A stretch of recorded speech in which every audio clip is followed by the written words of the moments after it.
Salam Rahayu. Saudara Nuwun Sewu dimanapun Anda berada, kembali Nuwun Sewu hadir di kisah pengalaman mistis.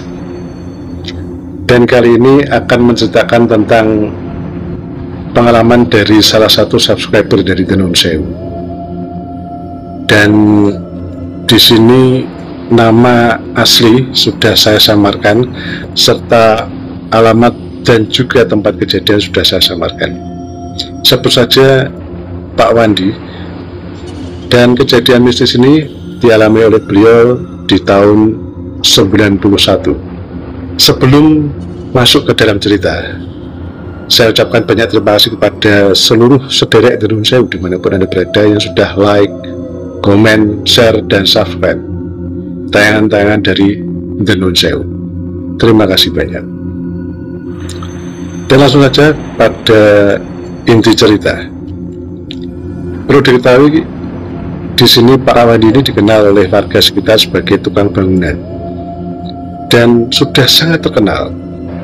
Pak Wandi ini kerjanya cepat serta rapi. Maka dari itu di sini Pak Wandi selalu dicari orang untuk merenovasi atau bahkan untuk membangun sebuah rumah atau sebuah bangunan. Tapi di sini karena Pak Wandi ini orangnya itu tidak mau diem. Terkadang setelah bekerja menjadi tukang bangunan, beliau juga nyambi sebagai tukang ojek. Dan kebetulan juga saat itu memang dari jalan raya menuju ke kampung Pak Wandi ini berjarak sekitar 2 km. Dan ini juga dimanfaatkan oleh warga sekitar yang mempunyai motor untuk menjadi tukang ojek di ujung gang jalan menuju perkampungan. Singkat cerita, pada saat itu setelah Pak Wandi selesai melaksanakan tugasnya, Pak Wandi pulang ke rumah, dilanjut beliau mandi. Sembari berjalan ke kamar mandi, beliau berpesan pada istrinya saat itu untuk minta tolong dibikinkan secangkir kopi. Dan ini sudah merupakan kebiasaan daripada Pak Wandi. Jika pulang dari kerja, dia akan meminta secangkir kopi, dan biasanya juga sang istri sudah hafal, dan kopi itu akan ditaruh di depan teras. Setelah mandi dan ganti baju, kemudian Pak Wandi menuju ke teras depan untuk menikmati secangkir kopi, dan tidak lupa Pak Wandi membakar sebatang rokok. Tidak lama kemudian sang istri saat itu menyusul Pak Wandi menuju ke teras. Saat itu sang istri bertanya kepada Pak Wandi, "Pak, gimana kerjaan tadi? Apakah ada kendala?" "Alhamdulillah, Bu, tidak ada kendala. Kan hari ini Bapak itu kan menaikkan atap rumah." "Iya, Bu, tapi alhamdulillah semuanya berjalan dengan lancar." Kemudian istri Pak Wandi bertanya kepada Pak Wandi, "Kayaknya Bapak tidak enak badan ya?" "Iya, Bu, hawanya itu nggak enak, Bu." Pak Wandi menjawab seperti itu. "Ya sudah, kalau memang badannya tidak enak, nggak usah ngojek dulu, Pak. Eman awak, ya, atau bisa dikatakan dieman badannya. Ya coba lihat nanti, Bu. Kalau memang badannya sanggup, ya saya tetap ngojek seperti biasa. Lumayan buat beli garam sama rokok." Canda Pak Wandi saat itu kepada sang istri. Singkat cerita,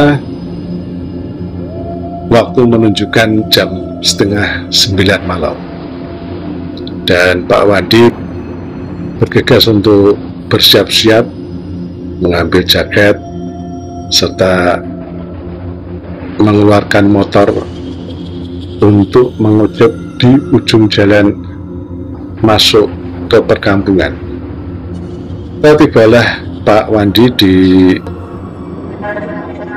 bisa dikatakan pos ojek karena memang dari jalan besar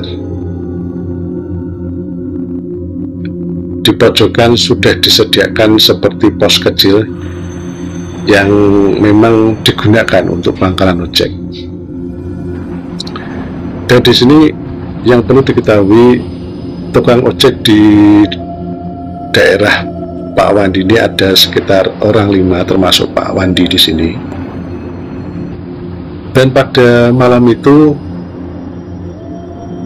hanya Pak Wandi yang ngetem di pos ojek itu.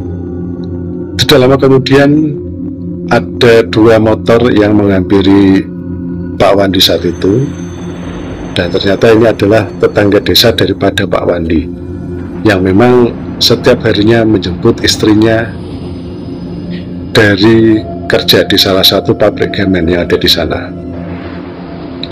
Dan sekali lagi Nun Sewu, ini tempatnya tidak saya sebutkan karena memang Pak Wandi di sini sudah wanti-wanti atau warning kepada saya untuk jangan disebutkan tempat kejadian atau tempat apapun yang pernah diceritakan oleh beliau, termasuk nama asli beliau. Dan saat itu Pak Wandi ditemani oleh 2 tetangga desanya, ya. Dan tidak lupa juga seperti biasanya Pak Wandi memesan kopi di warung depan pos ojek tersebut.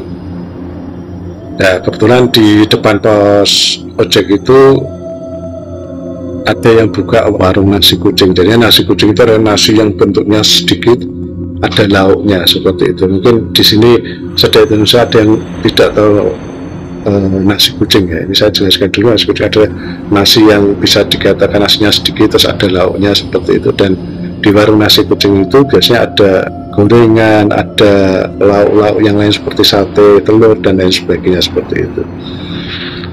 Nah, setelah memesan kopi, Pak Wandi kembali lagi ke pos ojek, ya, saat itu. Terus kemudian mengobrol dengan 2 tetangga desanya tersebut. Tepat pukul 11 malam, dan tidak lama kemudian istri daripada kedua orang yang memakai motor itu datang. Terus kemudian mereka berpamitan kepada Pak Wandi saat itu. Sekitar 15 menit warung nasi kucing di depan sudah mulai berberes-beres untuk tutup, karena kebetulan hari itu nasi kucing itu sangat laris sekali. Pada saat itu penjual nasi kucing berkata kepada Pak Wandi, "Pak, saya pamit dulu ya Pak, ya. Nanti untuk gelasnya seperti biasa kasihin aja di meja sini." Penjual warung nasi kucing itu berpesan kepada Pak Wandi, "Oke Mas, nanti kalau kopi saya sudah habis, saya kasih di mejanya jenengan saja," jawab Pak Wandi. Setelah berpamitan, Pak Wandi kemudian menuju ke motornya untuk mengambil rokok yang saat itu ditaruh di dalam jok motornya. Terus kemudian menaruhnya di saku jaketnya. Dan mulailah Pak Wandi meminum kopinya dan membakar rokok. Saat itu Pak Wandi berkata dalam hati, "Tumben, malam ini kok sepi sekali ya. Ini malam apa ya? Ah, sudahlah. Yang penting semoga aja malam ini saya dapat penumpang," kata Pak Wandi dalam hati. Sekitar hampir 10 menit, Pak Wandi saat itu dikagetkan oleh sapaan seorang wanita.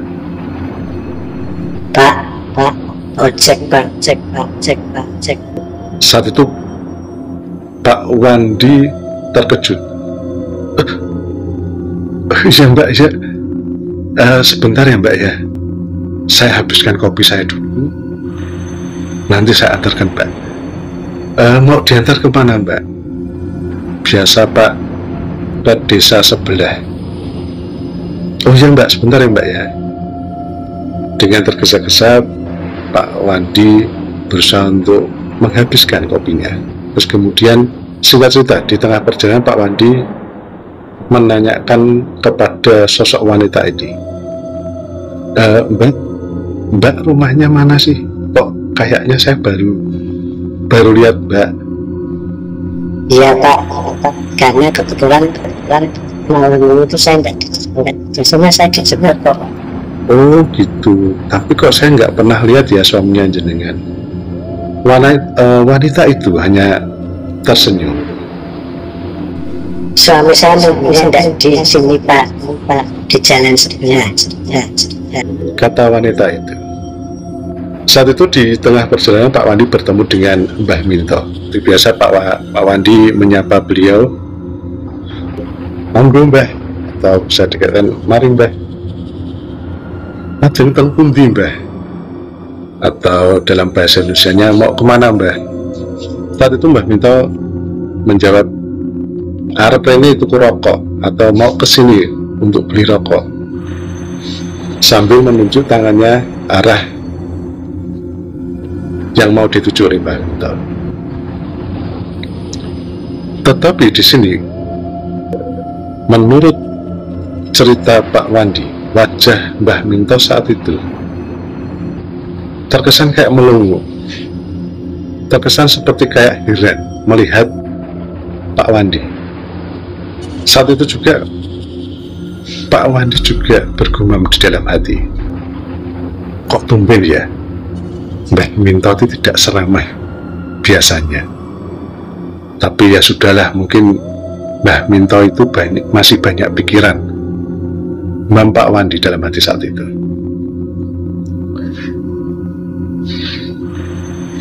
Singkat cerita, sosok wanita ini berkata pada Pak Wandi, Pak, jika nanti ketemu pertigaan, nanti belok kiri. bukannya ke kanan Mbak? Enggak Pak, ke kiri Pak. Oh iya ya Mbak, udah agak ragu, kok ke kiri ya?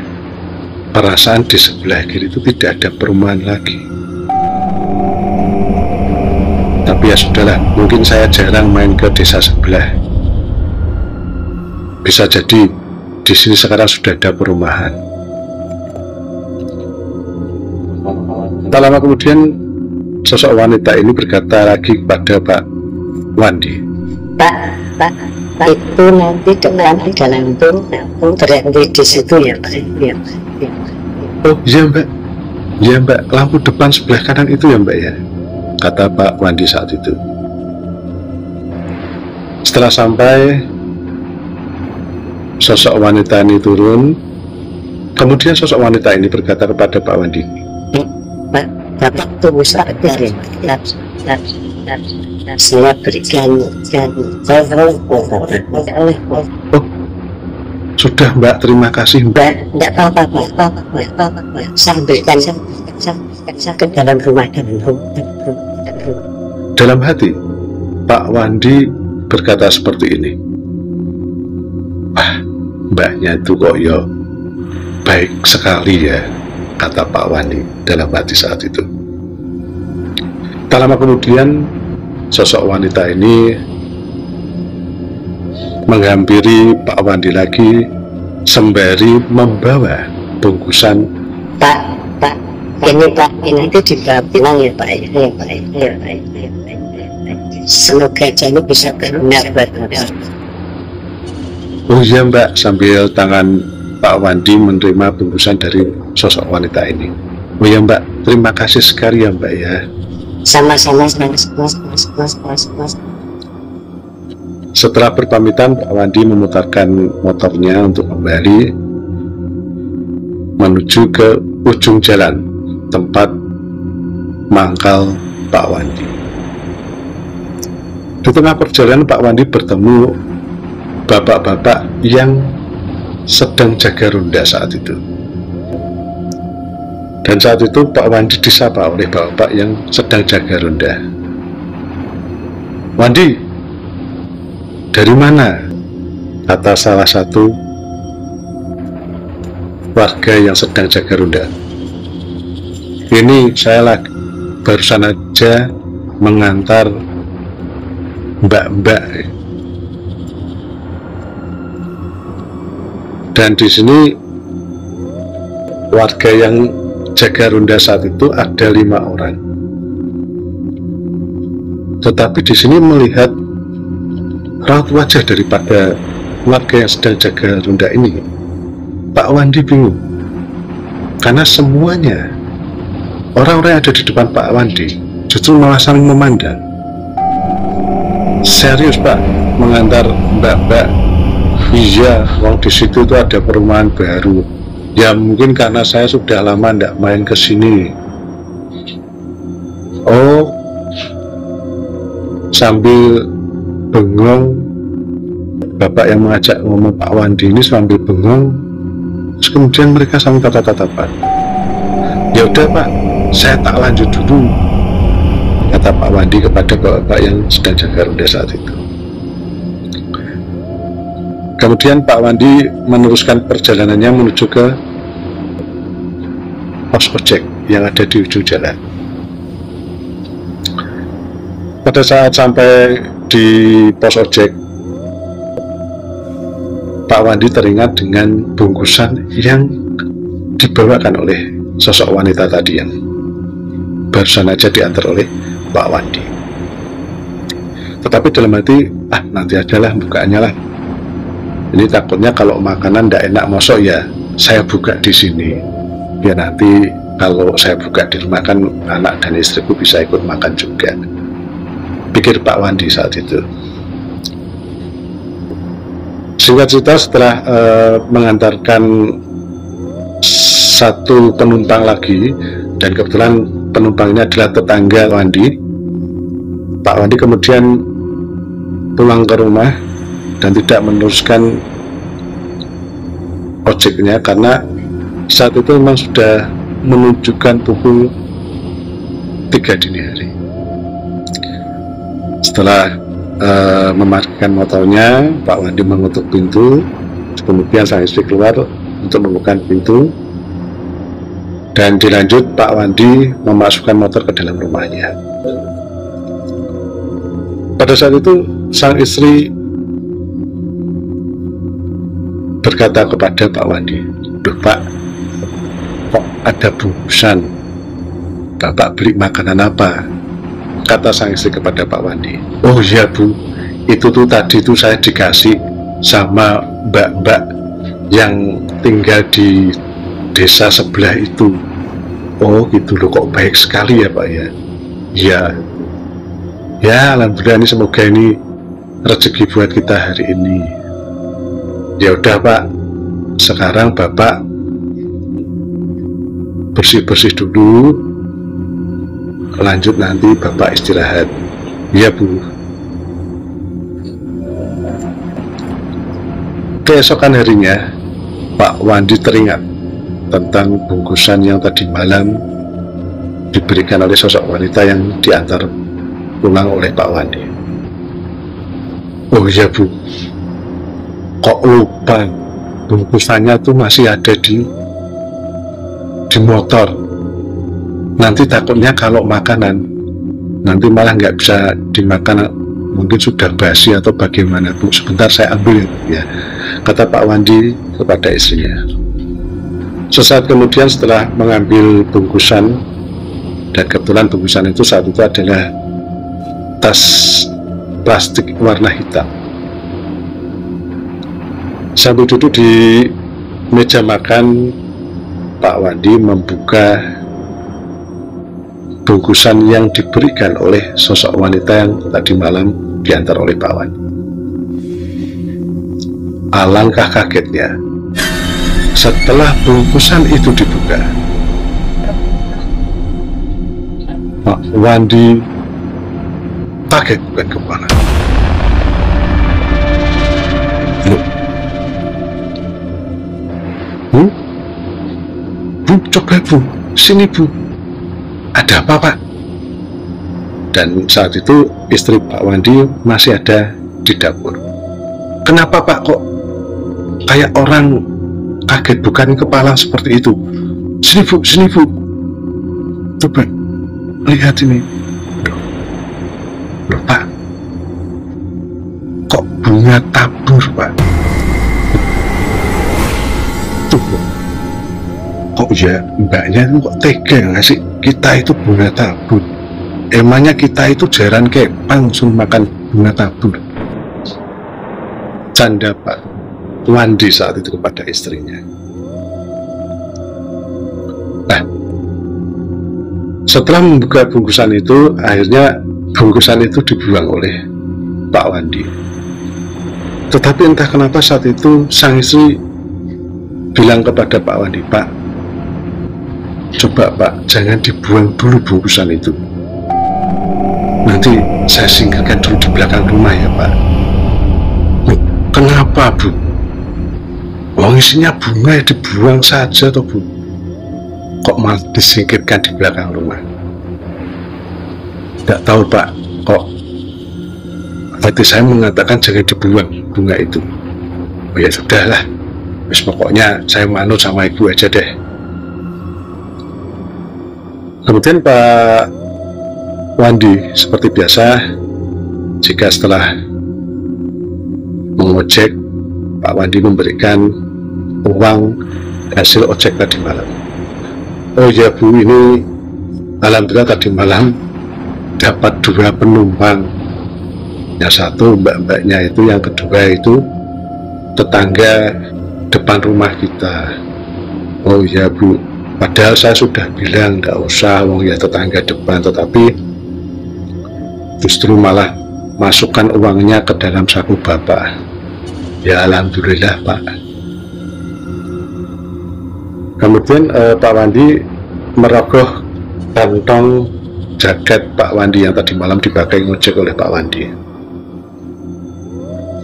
Saat itu juga Pak Wandi juga dikagetkan dengan apa yang ditemukan di dalam saku jaket Pak Wandi. Saat itu Pak Wandi berteriak lagi kepada sang istrinya, Bu, sini Bu.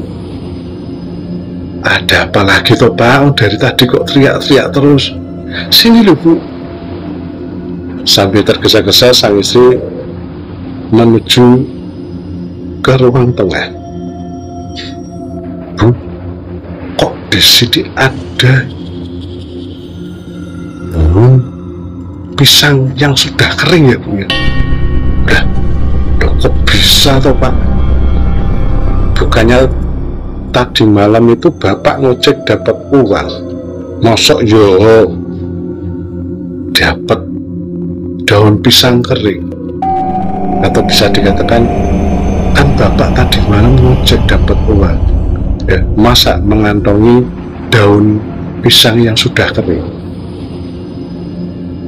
Ini ya, kata Pak Wandi saat itu. Tidak lama kemudian Pak Wandi dan istri dikagetkan oleh suara ketukan pintu dari pintu depan rumah Pak Wandi. Bun, Assalamualaikum. Ini ada tamu Bu. Enggaknya ini suaranya Mbah Minto ya Bu ya. Oh siapa? Kok tumben Mbah Minto pagi-pagi ke sini? Yuk kita temuin dulu Bu. Siapa tahu ada perlu Mbah Minto. Setelah membuka pintu dan mempersilahkan Mbah Minto masuk dan duduk di ruang tamu, Pak Wandi berkata saat itu, Mbah, kok tumben pagi-pagi sudah kesini? Iya Wandi, saya tuh mau bertanya sesuatu kepada dirimu, kata Mbah Minto kepada Pak Wandi. Mau bertanya apa Mbak? Ini loh Wan, saat itu, atau gini loh Wan, tadi malam itu kamu itu kok ngomong sendiri? Loh, saya itu lagi mengantarkan seorang wanita Mbak. Loh, lah wong kamu itu tuh tadi malam ketemu saya itu hanya sendiri kan? kata Mbah Minto dengan logat pedesaannya. Ah, Mbah Minto itu senangannya ngada-ngada, wong tadi malam itu saya itu mengantarkan seorang wanita pulang dari kerja ke desa sebelah, Mbah. Saat itu raut wajah Mbah Minto agak sedikit bingung, Mbah. Bahkan Mbah Minto saat itu berkata, apa saya yang salah lihat ya, Wan ya? Ah, Mbah Minto itu pagi-pagi sudah bikin kaget aja. Oh ya Mbah Minto, saya juga akan menanyakan sesuatu kepada Minto. Loh, ada apa ini, Wan? Gini Mbah, setelah saya mengantar wanita yang rumahnya di desa sebelah itu, Mbah, saya itu dibawain bungkusan.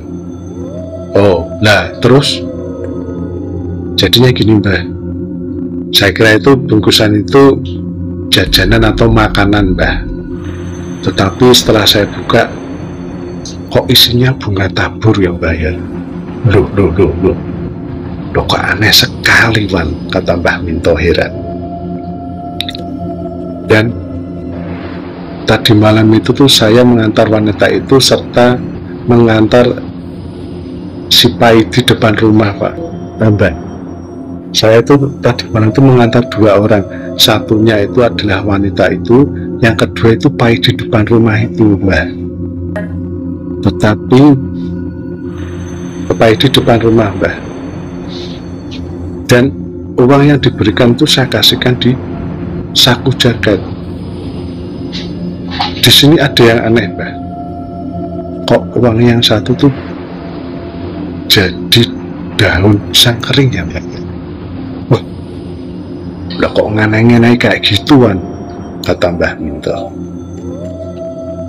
Tak lama kemudian terdengarlah suara motor di depan rumah Pak Wandi. Hai Wan, sapa orang yang naik motor itu setelah melihat, alah kamu toh kok ya. Jadinya di sini teman Pak Wandi yang namanya Pak Eko ini datang ke rumah Pak Wandi, dan kebetulan Pak Eko ini adalah salah satu dari warga yang pada malam itu jaga ronda. Kok tumben ini pagi-pagi sudah kesini. Saat itu Pak Eko berkata kepada Pak Wandi, sama Wan, aku juga akan menanyakan sesuatu ke kamu. Wah, menanyakan apa ini? Oh, saya mau tanya, tadi malam kamu itu dari mana? Weh, ya kok tanyanya gitu? Kan kalau malam saya ngojek, dan waktu malam itu saya sudah bilang toh, kalau saya mengantarkan wanita yang rumahnya tidak jauh dari situ. Loh, kamu itu lindur kali, Wan, kata Pak Eko saat itu. Lindur gimana, Pak? Kok kalau dari tempat kita jaga itu kalau lurus itu kan arah ke makam, Wan. Loh, wah kamu jangan mengada-ngada toko, kata Pak Wan. Ya wong di situ tuh ada perumahan kok, dan itu saat itu saya tahu banyak rumah di situ, meskipun rumahnya bukan rumah mewah, tetapi rumahnya juga bisa dikatakan bagus-bagus juga di situ, seperti kayak perumahan kecil gitu. Wah, kamu itu saat itu Pak Eko ingin meyakinkan kepada Pak Wandi, dah gini aja, Wan, yuk kita menuju ke rumah wanita yang kamu antar tadi malam. Pada saat itu Mbah Minto juga menyela. Nah, gitu aja. Saya kok penasaran nih, kata Mbah Minto. Oke, setelah Pak Wandi pamit kepada sang istri, akhirnya Pak Eko, Mbah Minto dan Pak Wandi ini dengan menggunakan 2 motor, Pak Wandi sendiri dan Pak Eko bersama dengan Mbah Minto menelusuri rumah wanita yang tadi malam diantar oleh Pak Wandi. Singkat cerita, tibalah ke lokasi di mana Pak Wandi mengantarkan sosok wanita tadi malam. Saat itu Pak Wandi tidak bisa berkata apa-apa.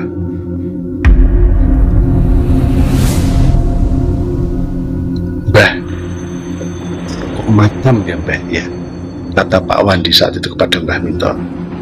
Loh, bener kan? Sini makam van perumahan. Jangan-jangan ini kamu diboncengin sama lelembut, kata Pak Eko.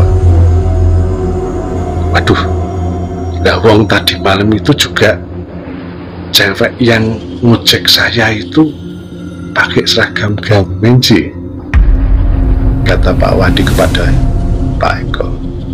Saat itu Mbah Minto menyela, se atau sebentar.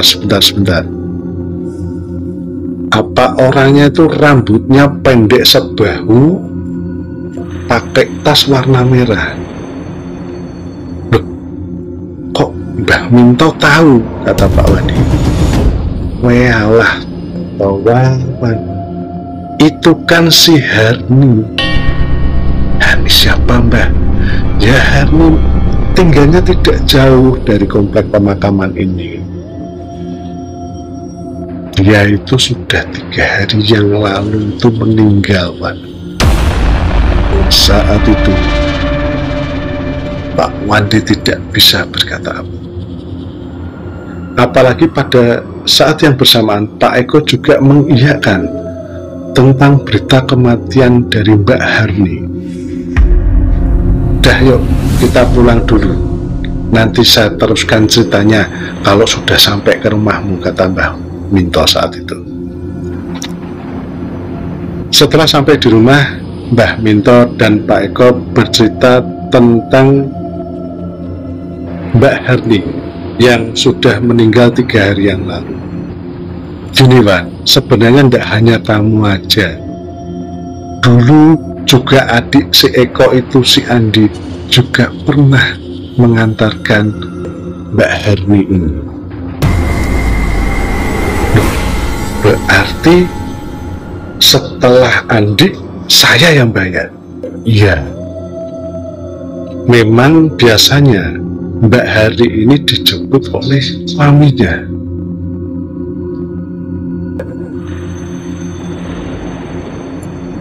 Kalau boleh saya tahu, Mbak Harni itu meninggal karena apa, Mbak?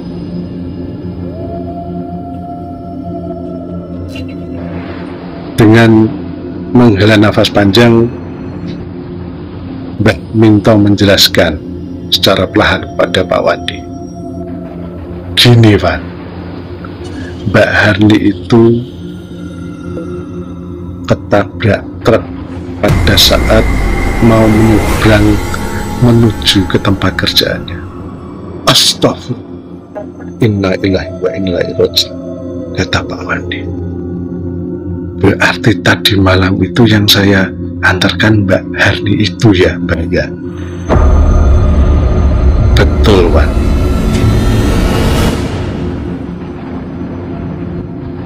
Saat itu Pak Eko juga berkata kepada Pak Wandi, sudah Wan, anggap aja itu sebagai pengalaman hidupmu. Oh ya Wan, apa kamu dibawain sesuatu oleh sosok wanita yang disebut Mbak Harni itu? Oh ya kok, saya itu dikasih bungkusan berisi kembang tabur. Ya kok sama seperti adik saya, kata Pak Eko. Adikku juga dikasih bungkusan berisi bunga tabur. Oh, cuma kalau adik saya langsung dibuang kok. Oh gitu ya. Singkat cerita, setelah semua kejadian yang dialami oleh Pak Wandi pada malam itu diceritakan oleh Mbah Minto dan Pak Eko, mereka berdua berpamitan.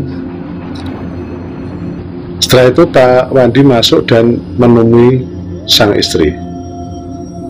Pak, kok medeni ya Pak? Atau bisa dikatakan kok sangat menakutkan ya? Loh, kamu dengar toh? Ya denger toh wong Mbak Minto sama Mas Eko itu suaranya banter. Bisa dikatakan ya denger toh Pak, wong Pak Eko dan Mbah Minto itu suaranya keras. Jadinya saya bisa mendengar dari dapur. Oh ya Bu, bunga taburnya masih kamu simpen? Masih Pak, saya kasih di belakang. Ya sudah, biarin di situ aja Bu. Dapat tahu bisa jadi rezeki. Ada aja masa bunga tabur bisa jadi rezeki, canda istrinya kepada Pak Wandi saat itu. Singkat cerita, keesokan harinya Pak Wandi kebanjiran order. Tidak hanya dari karyawan yang pulang malam, tetapi juga Pak Wandi pernah mengantarkan sampai ke Surakarta. Karena pada waktu itu salah satu saudara dari tetangga Pak Wandi ini ada perlu untuk ke Surakarta atau ke Solo. Mungkin itu cerita yang sudah dikirimkan oleh Nyun Sewu Pak Wandi. Dan untuk Pak Wandi, jika ceritanya kurang begitu urut, kurang begitu runtut, saya mohon maaf sebesar-besarnya. Dan sederek Nyun Sewu dimanapun Anda berada, itulah tadi cerita pengalaman mistis dari Pak Wandi yang ada di Semarang. Jika saudara Indonesia mempunyai cerita, bisa kirimkan lewat WhatsApp yang nanti akan dituliskan di deskripsi video ini. Dan jangan lupa untuk like, share, komen, dan subscribe tayangan-tayangan dari Indonesia. Dan seperti biasa, jika ada salahnya saya Nun Sewu, jika ada benarnya saya Nun Sewu. Kesempurnaan hanya milik Allah SWT. Salam Rahayu.